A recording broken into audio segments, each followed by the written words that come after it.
ఏ బంధం అయినా సరే కృతజ్ఞతాపూర్వకంగా ఉండాలి ఆ బంధాలు. ఇప్పుడు అమ్మా నాన్న మనకి ఎప్పుడో ఉపయోగపడ్డారు, ఇప్పుడు ఉపయోగపడట్లేదండి. ఇప్పుడు ఉపయోగపడనంత మాత్రాన కృతజ్ఞత లేకుండా ఉంటావా? మరొకప్పుడు నువ్వు వాళ్ళకి ఉపయోగపడలేదు తెలుసు కదా. నీ చిన్నతనంలో నీ వల్ల పావల ఉపయోగం లేదు మీ అమ్మకి నాన్నకి. 20 ఏళ్ళు పెంచుతారు మనల్ని, వాళ్ళ జీవితమే మనకు పెట్టుబడి కదా.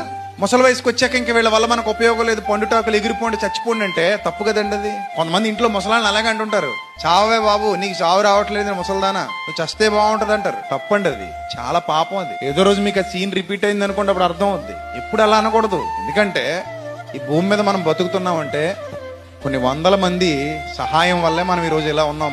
మనం సంఘజీవులం. మనం అది ఎప్పుడు మర్చిపోకూడదు. ఆ కృతజ్ఞత ఎప్పుడు మనలో ఉండాలి. మనం బాగుపడ్డామంటే ఎవడో ఉన్నాడు పునాదేశినోడు, కృతజ్ఞత ఉండాలి.